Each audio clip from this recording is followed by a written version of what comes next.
Tate. Okay, let's talk about Tate.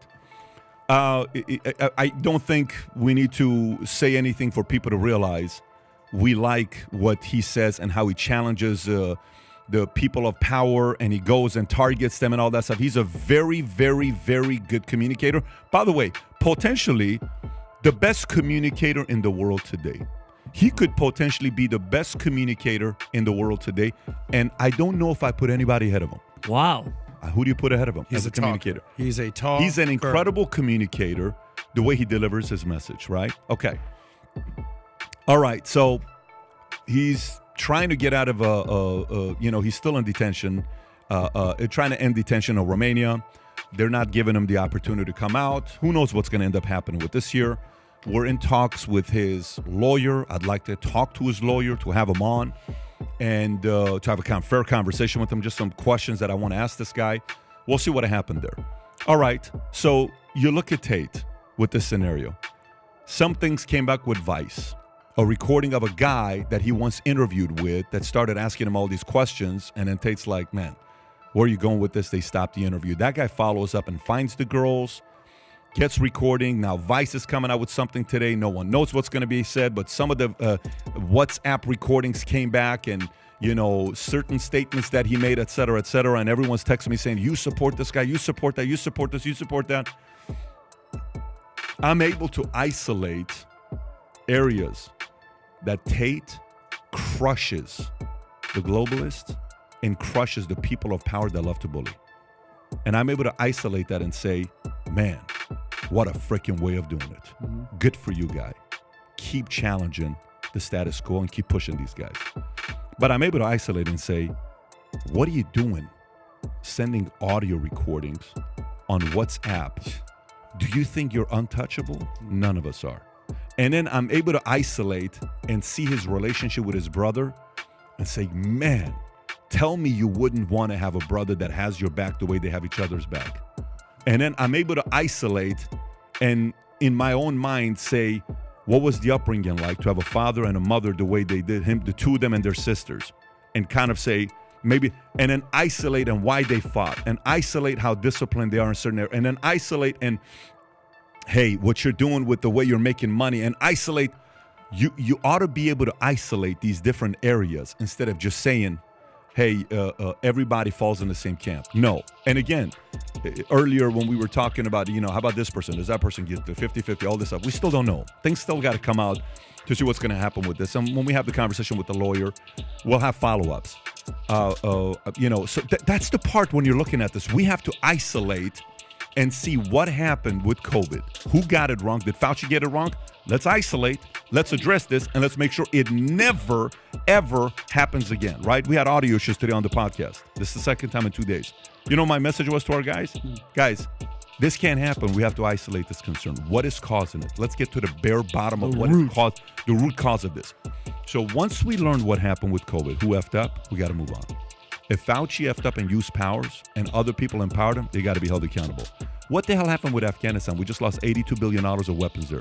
What the hell happened with Iraq? 20 years. What happened? What happened with Iran? What happened with this? Isolate, move on, learn, and cause people to realize if you do this again and you use this method of abusing people to make money, and you take deals from other countries and you give access to them of what we're doing, insider information, you deserve to go to jail. Isn't there a name for that? What's the name for that? Is it treason or trading? Or no? What happens when you're giving the enemy information about what we're doing? What is treason? Treason, right? Treason. That's death. Listen, and by the way, I'm convinced. Benedict Arnold. I'm convinced there was some of that happened the last few years. Those people, it's the ultimate accountability. I agree 100%. The ultimate accountability, which is why if we, by the way, I'll pause you. I've been going for a minute. Any thoughts you guys got on Tate? I'll pause because I want to go into the Prince Harry stuff and then we'll wrap it up. Well, I think what you're basically saying is not everyone is all good and all bad. We all have a little bit of black and white, and it's not all black and white. Everyone has a little gray area. I agree with you. On one hand, I could think Tate is a freaking stud, an awesome speaker, and has a great message and male empowerment and self-improvement, and that's awesome. And a lot of what he says, I fully advocate and agree with. But I could also sit here and be like, he might have done some of this sex trafficking shit. You never know. I don't know. I wasn't there. None of us were. Yeah. So to blindly trust someone and blindly follow them is gonna get yourself in hot water, whether it's Republican or Democrat or this influencer or that influencer. And I agree with you. Everything should be, what's a term that you like to use that you've been using to isolate? Isolate, yeah. So yeah, I think if you want to isolate each of the components of what Tate stands for, I think there's a lot more positive than negative. I think that's what great coaches do. They isolate. Listen, Johnny, you're our best defender. Yeah. But man, you're lazy to get that rebound. Yeah. Okay. Great job on the defense side. You're terrible on the And in the locker room, sometimes you say stuff that's off. Like you bitch too much. Like bring the team together. We have to isolate areas. But it's like you ever play video games, Madden, sports? Yes. And they give every athlete their breakdown, their score. All right, so hustle, they're 92%. Offense, they're 85%. Defense, they're only 62%. Effort, teammate, and everyone has their different score in different categories, right? Like I try to, I every day I say health, wealth, happiness. Health, wealth, happiness. All right, how's my health today? Fucking feel great. I'm doing it. I just worked out. Yeah, I kind of went out and drank too much. I had my health. Wealth. All right, I make some money. All right, now paycheck to paycheck, whatever. Happiness. Am I happy? Am I not? Like I'm constantly 1 through 10ing myself, and your score can constantly be malleable and moving around. So to get back to Tate, there's a lot of high scores, a lot, but there's also some high negative scores that could end up biting you in the ass. Yeah. So I don't know. What are your thoughts on Tate? I'm happy that you said it too. And my thing is everything that you said is like, and I think we can't be quick to judge because we do. Americans love doing that shit. Rape. We saw rape. It's like you don't know shit. I don't know. I wasn't there. I don't know nothing about this guy in that capacity.